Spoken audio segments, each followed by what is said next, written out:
Today, I wanted to explain to you a little bit about what I do, but also give you a little bit more nuanced view of China, hopefully within 15 minutes.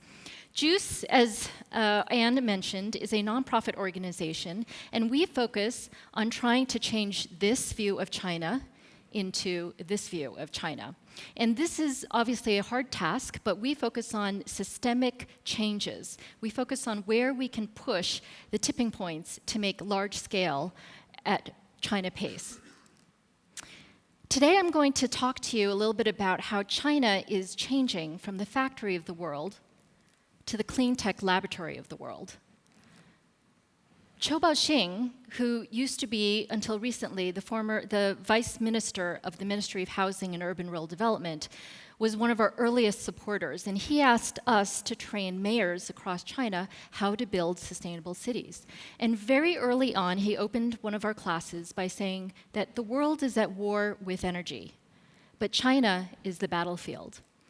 For those of you who've read Jared Diamond's wonderful treatise on Collapse, you'll know that natural resources, the lack of natural resources, was the reason why places like Montana, the Mayans, Easter Island have all failed. These societies collapsed. And China is on the brink of this same environmental collapse. The difference is it knows it.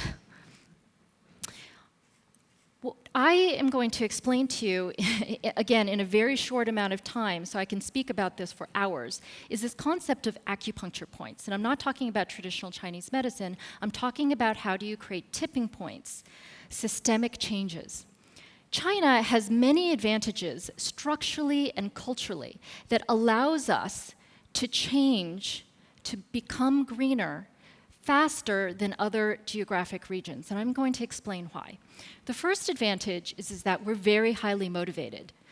When I was a youngster in the mid-1980s, I went with my parents up the Yangtze River before the dam was built that moved hundreds of millions of people away from their homes to build the largest hydropower dam in the world. And I remember very clearly that the boat let us off into a little boat and took us up this tributary, and we got off, and the tour guide said, "This water is so clean you can drink from it." And I did. I was a little suspicious, but I did. And it was quite sweet. Now today, this is what we see in the news. You see algae in Qingdao, you see red from pollution, from industrial pollution.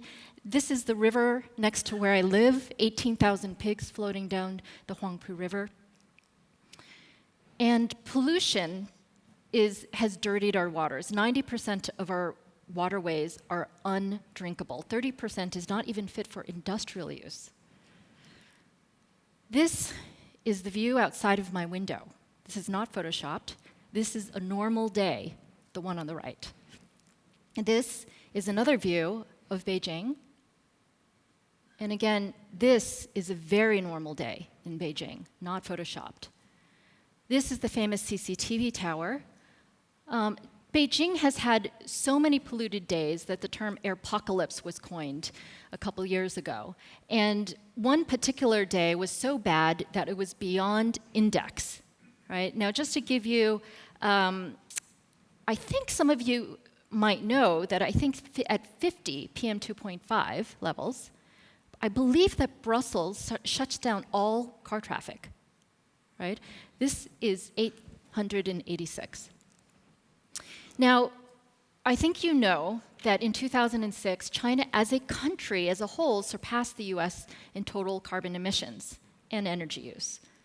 But what's more worrying is that per capita, because we have 4 times the number of people in China than the US in the same amount of space, per capita, we surpassed the EU in 2013. And we're on the way to equaling the US. Now that's really worrying.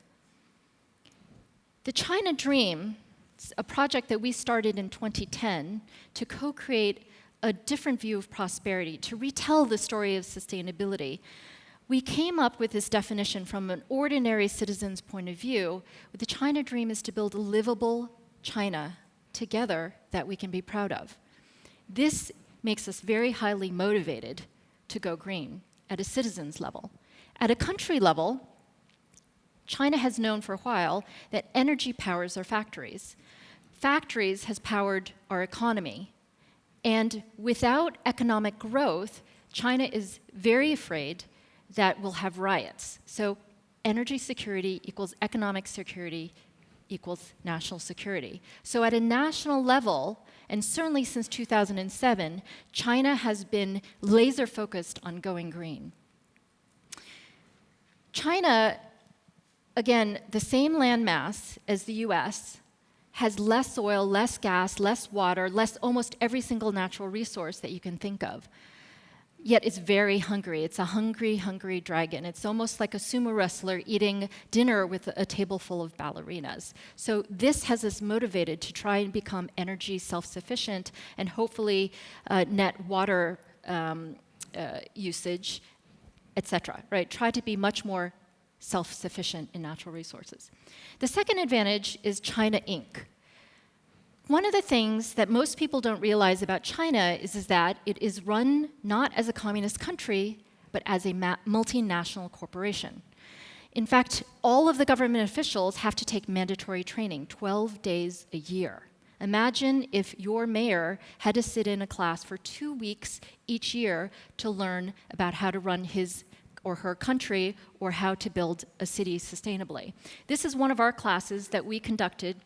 We're the only organization that teaches across 3 of the 8 academies and has been doing so since 2008. We've trained 900 mayors and central government bureau heads on this topic so far. So this is the US Department of Energy, McKinsey, and various people working with us to teach classfuls of mayors. That's the former deputy mayor of London talking about the climate change plan of London.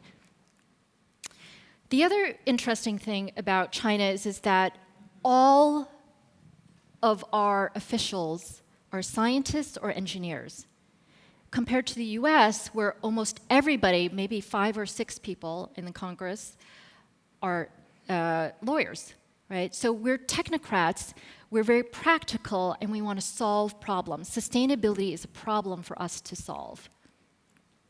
China, like a company, has business plans, except they're 5-year business plans, and they have numerical targets, and all of the government officials are promoted based on whether or not they can help us reach these targets. One example is reduction in carbon intensity by 40 to 45% by 2020. Another example is to get to 15% renewables by 2020. Now we're almost coming up at the 13th 5-year plan, business plan. Now, are we actually reaching these targets? Well, I would say that yes, as a whole, we are. So as one example, we have the largest wind capacity in a very short amount of time. And these are statistics that you can find on Google, so I'm not going to bore you with how China has become the largest investor in renewables. It recently, when it announced a climate change announcement with the US last year, talked about a target of 20% renewables by 2020. And you may have heard that this requires China to build more renewables than the entire installed energy capacity in the US. The Energy Foundation, in conjunction with Chinese government officials, recently came up with a plan to take China to 60% renewables by 2050. Now, again, it's a question mark, but we believe that it is doable, that we can get on this track. Another example of how China takes these 5-year plans and turns them into action on the ground is this China Air Action Plan. It has 3 pilot regions, put in hundreds of billions of dollars to fund this, and each of these regions have numerical targets that they have to reach to reduce their pollution within 5 years. Each of these regions then break into city plans. Right, so this is the northern region plan broken into 3 of the major cities. Beijing's city plan actually names specific people who are responsible for shutting down the coal-fired boilers. So it's just like a multinational corporation. As a result, China is able to rapidly introduce new policies. So I'm just going to give you a little tiny selection. In 2007, really when China first started going green, when JUICE first launched, China issued its first ever national climate change program. Now, I'm just going to talk about the last year or so. In September 2013, as I showed you, we launched the Air Action Plan and committed $230 billion within 5 years. In 2014, a year later, the National Climate Change Plan, one of the consequences is that the steel and cement producers basically have to cap their emissions by 2020 at 2015 levels. That's a really large, challenging target. In a few months later, November 12th in 2014, as you know, the US and China got together and announced some interesting things. China announced a cap on its CO2 emissions by 2030 and to increase its renewable energy targets. A week later, most of you probably did not read that they announced an energy strategy action plan to cap the absolute coal consumption at just 16% more than what we're currently using. Okay, so we will cap by 2020 coal consumption. This means that Beijing, for example, will have to cut almost everything, every coal boiler, anything using coal, out of its city center. November 25th, China announced plans for a nationwide carbon market in 2016, next year. Days later, it announced a tax on gasoline and diesel. Upcoming plans are a new air and water pollution action plan, including an $8 billion fund for pollution-fighting companies and loans, and possibly carbon taxes on the true cost of coal. So the third advantage is that we have very few key decision makers, especially when it comes to infrastructure. One of the programs that we started in 2007 was to introduce the concept of smart grid into China. And we did this by convening the top smart grid experts, people like the CEO of Duke Energy, Lawrence Berkeley National Lab, to the US DOE, IBM, Cisco, etc. And we brought them to China to have discussions with key decision makers. What we realized very quickly was that there's only 2 grid companies in China. One of them is David, one of them is Goliath. Goliath runs 80% of the grid in China, the state grid. During that time, there was only one organization that talked about new technologies, SEPRI. In that organization, there's only 2 people that talk to foreigners. Okay, and those are the 2 people.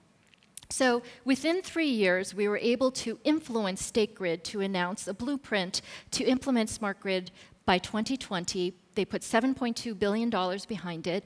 And in 2010, we worked with the city of Yangzhou, Jiang Zemin's hometown, to launch the first ever smart grid business hub, which is about 6 acres.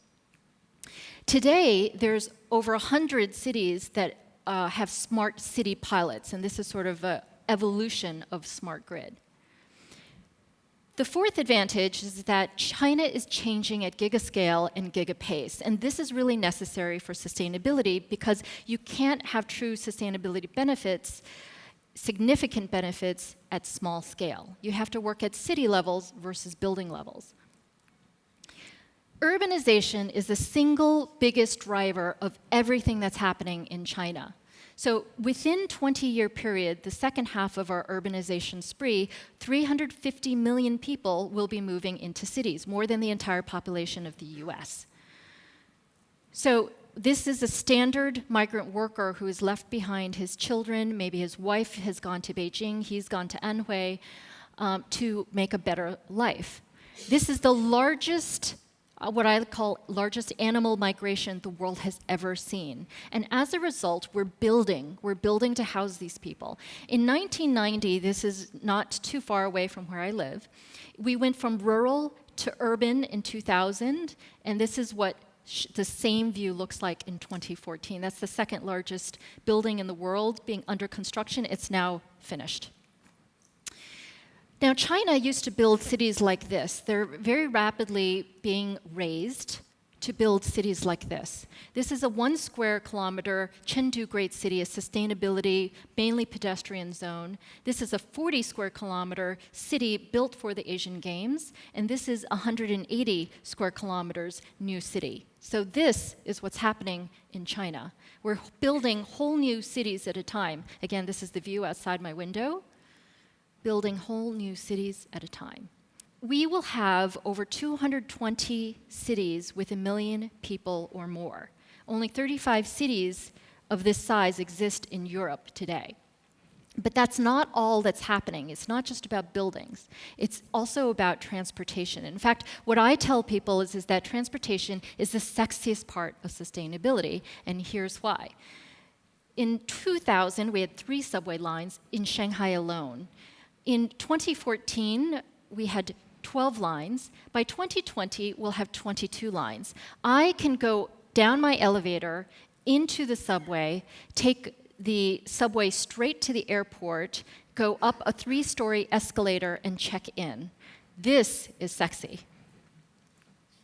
But we're also building high-speed rail. Between 2007 and 2012, within a 5-year time frame, China started building the high-speed rail, and they became basically the largest network in the world, and it keeps on building and keeps on investing. This is what our high-speed rail looks like today. But in addition, we also have the conventional rail. So China is urbanizing on top of these transit nodes, transit-centered living.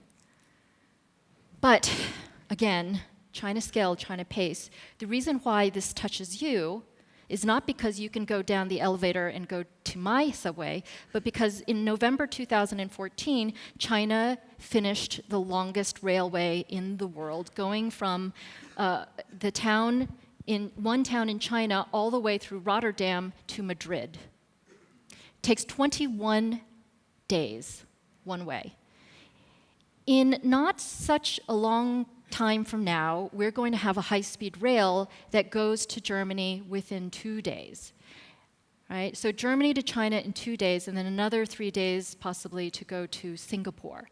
And there are already plans for 2 other networks of high-speed rail to connect China to Europe. This is part of the overall plan called One Belt, One Road. This is China's way of looking into the future, into the next 50 years, into foreign policy, into regional cooperation through transportation, through infrastructure, through shared innovation. So the thing that I'd like to leave you with is that China is doing things at a grander scale than any other region I've ever been in. It's pretty much Gulliver to Lilliputians. The fourth advantage is that Chinese people are very willing to change lifestyles. After all, in the last 30 years, China practically went from a tea-drinking country to a coffee-drinking country with the introduction of Starbucks. This is Cui Fengqing. She's a little bit over 60. She spent 8 years during the Cultural Revolution, sent from Shanghai to rural Anhui to plant vegetables.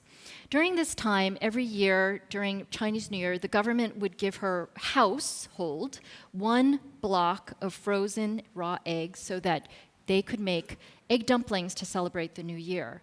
Other than that, they had no animal protein, and they weren't allowed to raise their own pigs or chickens. I asked her, what is the greatest change that you've seen in Shanghai, growing up in Shanghai to now returning home? And she said, transportation. When she was pregnant, fully pregnant, she would try to find one of these buses, and they would shove her in and close the door. Nowadays, again, China is all about transportation. So for her, every day has been progress. So she might be surrounded by construction, but she knows that in the near future, again, it will be a whole nother country, a whole nother level of living standards. Again, China has lifted 600 million people out of poverty, and practically the entire world, all the people lifted out of poverty pretty much lived in China. So again, every day for us, she didn't even dare to have a dream, to now we're pretty much living the China dream, and we can see an even better dream in the not-so-far future. This is typical of what a Chinese person thinks of when they think of dream. They think harmonious collective family. We're going from communes to capitalism. We're going from poverty to posh in just 30 years. What we need to do is make sure that China does not follow blindly the Western pattern of lifestyle and have these gold toilets. We're very rapidly going down that path. We need to reimagine prosperity in a different way for China, more sustainably. The fifth advantage is that we're experimenting at city scale. So China is not good at radical innovation, and this is largely because of the culture, because of the education system, but it is very good at tweakivation. Okay, so you bring in technologies, it tweaks it for the local Chinese context, and then it deploys it at scale, at China pace, at China cost. And why this is important is because it can then take many tens of cities at a time and designate them as pilots, rather independent pilots, for every single sustainability technology you can name, whether it's LED street lighting, electric vehicles, or the 7 carbon trading city pilots that have recently all come into fruition and will go nationwide. One of them will be picked to go nationwide in 2016. So all we need is one of these cities, one of these models to hit the bullseye, and then we have a solution that not only can we deploy in China, but hopefully for the rest of the world as well. Now, this is important because China has now replaced the US as the world's #1 exporter of high technology.